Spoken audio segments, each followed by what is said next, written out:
ఒకప్పుడు సముద్ర తీరం వద్ద ఒక పెద్ద చెట్టు మీద ఒక కోతి ఉండేది. ఆ చెట్టు కొమ్మలు సముద్రంలోకి వాలిపోయేవి. ప్రతిరోజు ఉదయం అక్కడికి తిమింగలం వచ్చేది. నాకు కొన్ని పండ్లు వేయరా మిత్రమా అని అడిగేది. కోతి సంతోషంగా చెట్లు పండు కిందకు విసిరేసింది. ఇలా వీళ్ళిద్దరి మంచి స్నేహం ఏర్పడింది. నెలలు గడిచిపోయాయి. ఒకరోజు తిమింగలం కోతిని వాళ్ళ ఇంటికి ఆహ్వానించింది. అప్పుడు కోతి, నేను నేలపై ఉండే జీవిని, ఈదలేను కదా అని అన్నది. అప్పుడు తిమింగలం, భయపడకు మిత్రమా, నేను నిన్ను నా వెన్నెముక్కపై కూర్చోపెట్టుకుంటాను, నీకు నీళ్లు తాకవు కూడా అని అన్నది. కోతి సరే అని తిమింగలం వెన్నుపై కూర్చొని సముద్రం లోపలికి పోయింది. అలా వెళ్తూ ఉండగా సముద్రం మధ్యలో తిమింగలం ఇలా అన్నది, మిత్రమా, నీకొక విషయం చెప్పాలి. మా రాజు తీవ్ర అనారోగ్యంతో ఉన్నాడు. కోతి గుండు తింటేనే కోలుకుంటాడంట. అది విన్న కోతి చిలిపిగా ఒక ప్లాన్ వేసింది. అయ్యో, నువ్వు ముందే చెప్పాల్సింది, నేను నా గుండె చెట్టుపై ఉంచేసి వచ్చాను అని అన్నది కోతి. అప్పుడు తిమింగలం, ఏమిటి, నీ గుండె చెట్టులో ఉందా అని అన్నది తిమింగలం. అప్పుడు కోతి ఇలా అన్నది, మేము బయటికి వచ్చేటప్పుడు గుండెని చెట్టులో వదిలేసి వస్తాము. అలా తిమింగలం తిరిగి తీరం వైపు ఈదసాగింది.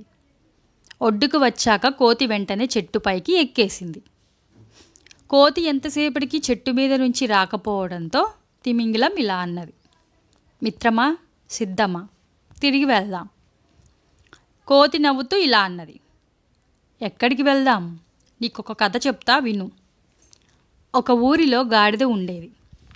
అది అడవిలోకి పారిపోయి ఖాళీగా తిరుగుతూ బాగా లావయింది. ఒకరోజు నక్క దాన్ని చూశాడు.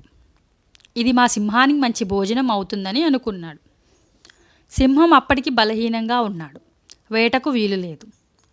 నక్క గాడిద దగ్గరకు వెళ్ళి ఇలా అన్నది, సింహానికి నీవు నచ్చావు, నిన్ను పెళ్లి చేసుకోవాలనుకుంటుంది. గాడిద నక్క చెప్పింది నమ్మేసి పులి దగ్గరకు బయలుదేరింది.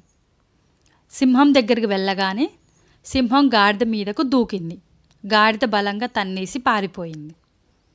కొంతకాలం తర్వాత నక్క మళ్ళీ వచ్చి గాడిద మాయం చేసి తీసుకువెళ్ళాడు. ఈసారి సింహం బలంగా ఉండి గాడిదని చంపేశాడు. అప్పుడు సింహం, నాకు గుండె చెవులు కావాలి, మిగతా భాగాలు నువ్వు తిను అని అన్నది. నక్క మిగతా మాంసం వండేశాడు, గుండె చెవులు మాత్రం దాచేశాడు. గుండె చెవులు ఎక్కడా అని అడిగింది సింహం.